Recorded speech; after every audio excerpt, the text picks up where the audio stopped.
तो देखिए जैसा मैंने बोला कि सबसे इंपॉर्टेंट चीज है वो बायोलॉजिकल क्लॉक ही है, क्योंकि हमारा अगर सबसे इंपॉर्टेंट बात देखेंगे तो 9 से 12 एग्जाम है एंड देन अगेन 2 से 5 एग्जाम है। कितनी बार होता क्या है बच्चों के साथ में, मैं बहुत सारे ऐसे बच्चों को जानता हूँ, इवन दो मेरे बैच के टाइम पे भी कई बच्चे, अब तो 180 मार्क का पेपर होता है, पहले पेपर में 130 मार्क स्कोर करके आए हैं, लेकिन दूसरे पेपर में वही स्कोर 60-70 के अराउंड रह गया। तो उस केस में क्या हुआ, अगर दूसरे में भी 130 करते तो 260 स्कोर चल जाता, बट नहीं हो पाया क्योंकि 2 से 5 में क्या हुआ, थोड़ा सा आदत नहीं थी पढ़ने की, दिन में सो जाया करते थे, तो नहीं हो पाया। वहीं पे एक दूसरा बच्चा था जिसने पहले पेपर में भी 100 स्कोर किया, उसने दूसरे पेपर में भी 100 स्कोर किया, क्योंकि ठीक है मे बी वो बहुत ज्यादा ब्रिलियंट बच्चा नहीं होगा 130 वाले की तरह, या उसके कंपैरिजन में उसके कॉन्सेप्ट थोड़े वीक होंगे, लेकिन वो डेली सही टाइम पे पढ़ता था, 9 से 12 भी पढ़ता था, 2 से 5 भी पढ़ता था, तो उसके लिए नई चीज नहीं थी दोनों टाइम पे पेपर देना।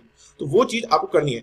आपको अब बचे हुए जो 40 दिन है, अगर आपका मेन फोकस सिर्फ जेईई एडवांस है तो 9 से 12 एंड 2 से 5 आपको डेली पढ़ना है, और इस तरीके से पढ़ना है कि ये जो 3 आवर हैं आप जंग के मैदान में हो और आपको इसमें डट करके पढ़ना है, ये बहुत जरूरी चीज है। इसी के साथ साथ एक सबसे बड़ा जो क्रूशियल टाइम होता है ना एक आईआईटी एस्पिरेंट के लिए, जो मुझे लगता है वो होता है 12 बजे से लेकर के 2 बजे तक का टाइम। 12 बजे आपका पेपर 1 खत्म होता है और 2 बजे दूसरा पेपर स्टार्ट होता है। इन 2 घंटे के बीच में आप क्या कर रहे हो, ये आपका पेपर 2 में होने वाली परफॉर्मेंस पे बहुत इंपैक्ट डालता है।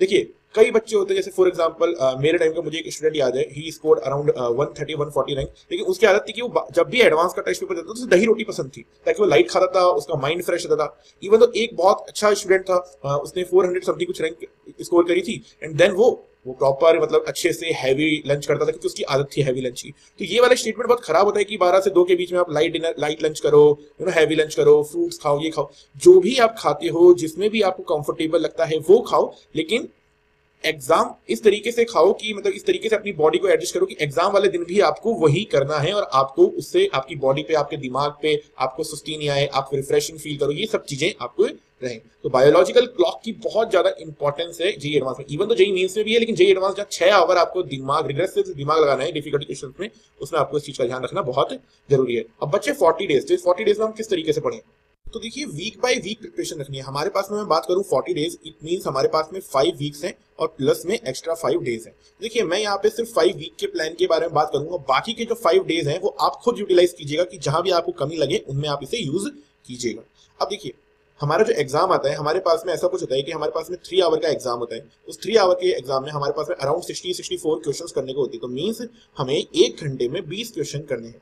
अब इस टाइम पे जब हम एडवांस के लिए पढ़ रहे हैं, तो अगर लेट्स से मैं 12 आवर पढ़ रहा हूँ, लेट्स से अज्यूम कर रहा हूँ, इतना तो हमें पढ़ना ही चाहिए आइडियली केस में 10 से 12 आवर, तो कम से कम हमारे पास में हमें एक दिन में 200 से 250 क्वेश्चन सॉल्व करने का टारगेट लेके चलना चाहिए। इसका रीजन ये देखिए, जेईई एडवांस में जो क्वेश्चन आते हैं वो डिफिकल्ट आते हैं, और मे बी हमारे पास में जो बुकलेट होगी शायद उसमें उतने डिफिकल्ट लेवल के क्वेश्चन नहीं हो, या उससे ज्यादा डिफिकल्ट के होंगे तो मे बी थोड़े कम हो जाए, लेकिन अगर उतने नहीं है तो हमें ज्यादा क्वेश्चन करने चाहिए। तो सबसे पहली बात तो हमें एक दिन में कोशिश करनी है कि 200 प्लस क्वेश्चन हम करें ही करें।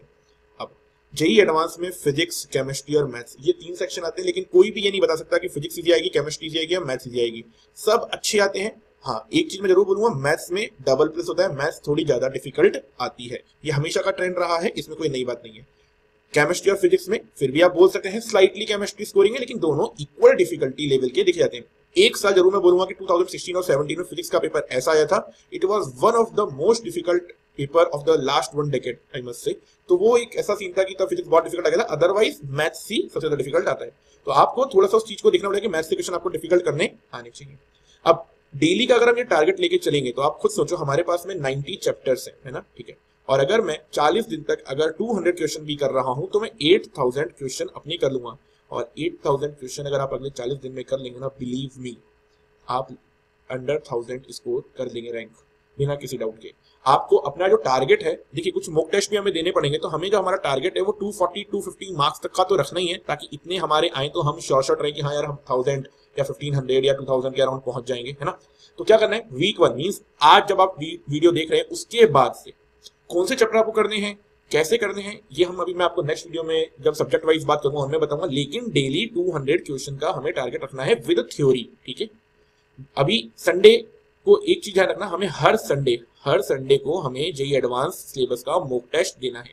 अब वीक 2 में आपको क्या करना होगा, वीक 2 में आप कोशिश कीजिए कि आपने एक संडे को टेस्ट दिया है, इसके अलावा एक बार 2 इस बार टेस्ट देने की कोशिश कीजिए कि बीच में वेडनेसडे या थर्सडे के दिन भी एक मॉक टेस्ट देने की कोशिश कीजिए, क्योंकि जितने ज्यादा आप मॉक टेस्ट देंगे आपका वो जो 2 से 5 और 9 से 12 वाला जो टाइम पीरियड है ना, इसमें जितनी आपकी टेस्ट देने की आदत होगी ना, आपको उतना अच्छा रहेगा। तो वीक 2 और वीक 3 में आप अपने स्लॉट इस तरीके से रखिए कि आप वीक में 2 बार जेईई एडवांस के 6 आवर्स के प्रॉपर टेस्ट दे। अब उससे एक चीज आएगी, हमारे उन टेस्ट के दौरान हमारे जो टारगेट है 20 क्वेश्चन पर आवर वाला वो भी पूरा होगा, और साथ ही हमारी जो मिस्टेक्स है, क्योंकि देखो जब तक आप टेस्ट दोगे आपको मिस्टेक्स का पता नहीं चलेगा। अब कई बच्चे सोच रहे होंगे सर मैं मिस्टेक्स पता करूंगा तो मैं अपने मेरे नंबर ऑफ क्वेश्चंस कम देंगे। बेटा इसीलिए तो जेईई एडवांस इंपॉर्टेंट है, यहाँ पे आपको क्या करना पड़ता है, एक्स्ट्रा एफर्ट्स देने पड़ते हैं, ठीक है।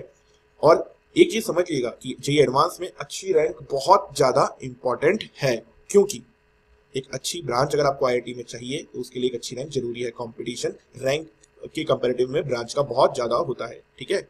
अब वीक 2 वीक 3 में हमें 2 टेस्ट देने हैं, अपना कोशिश करनी है डेली 200 प्लस क्वेश्चन की। अगर नहीं हो पा रहा है किसी दिन कोई दिक्कत नहीं, दिमाग पे बहुत ज्यादा प्रेशर नहीं ले पाना है।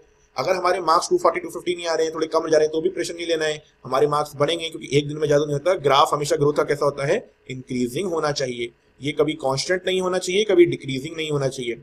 कांस्टेंट ग्राफ भी उतना ही डेंजरस है जितना डिक्रीजिंग ग्राफ है, क्योंकि आप पढ़ रहे हो फिर भी आपके मार्क्स बढ़ नहीं रहे अगर आपके मार्क्स कम है तो। इसलिए हमेशा जो ग्रोथ का कर्व होता है वो इंक्रीजिंग होना चाहिए। अब चाहे वो एक्सपोनेंशियल ग्रोथ हो या स्ट्रेट लाइन ग्रोथ हो, ध्यान रखना लॉगरिथमिक ग्रोथ भी नहीं होनी चाहिए, पहले ग्रोथ ज्यादा हो गई अब बाद में एकदम हो ही नहीं रही है, ऐसा भी नहीं होना चाहिए। एक्सपोनेंशियल या स्ट्रेट लाइन में हमारा ग्रोथ कर्व होना चाहिए। तो डेली अपना जो आपकी परफॉर्मेंस है उसको एनालाइज करो। देखो आपको क्या करना है, डेली के डेली, जैसे आपको 20 क्वेश्चन है, हमने 200 क्वेश्चन की बात करी, तो आप एक बार में 60 क्वेश्चन लेके बैठो, आप देखो कितने कर पा रहे हो। आज मैंने लेट से 60 में से मेरे 35 क्वेश्चन वन गो में हो गए, फिर मैंने 25 दोबारा में किए।